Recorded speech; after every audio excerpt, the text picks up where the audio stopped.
Hello, I'm Sarah Black. And I'm Theo Black. And here is our review in under 3 minutes for Star Wars: A New Hope. No spoilers. In part 1 of the original Star Wars trilogy, a young man leaves a moisture farm and goes on a quest to save a princess. One of my most cherished memories from childhood is being pretty young and camping out in the living room of the house we grew up in a tent, and watching all 3 Star Wars movies, if I am correct. Do you remember this memory? Kind of. I camped out and watched Pride and Prejudice, but close enough. Similar. But it's one that I hold pretty dear to my heart because I really love those movies. And of course, you're my sister and I love you. And as an adult, I had to come back to these movies a week ago and watch these and be like, well, what do I actually think of Star Wars now that I'm an adult who criticizes movies regularly? And I watched it, and at the end of it, I was like, oh, there's a lot of things you could nitpick about that, and things that are bigger than just the dumb sort of like, oh, he looked the wrong way or something. Yeah. And I thought about it for a minute, and it made me sad, and then I was like, oh wait, I don't care. I don't give a fuck.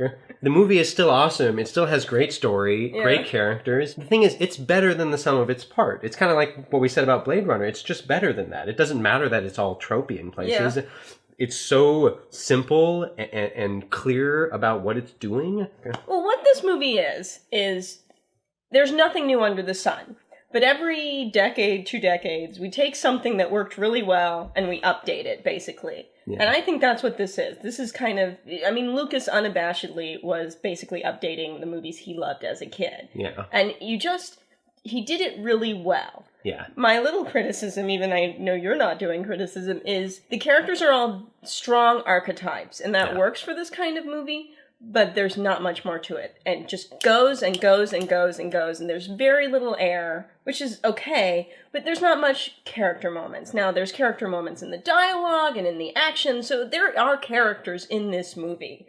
But they are not much more than archetypal characters. No, and I agree. And I would even go so far as to say that the depth that you can get from this movie is fairly not complex. Yeah. It really isn't doing anything that makes you think that hard. Yeah. And normally that's a detriment to a movie for me, but this movie also isn't asking you to take it anywhere more than that. And although I consider it less than it could be because it doesn't have that kind of depth, I still think it did what it wanted to do so well. Yes. I can't imagine giving this movie anything except 5 pigeons. I still think this is just one of the best sci-fi adventure movies out there. 5 pigeons. May the Force be with you. Subscribe.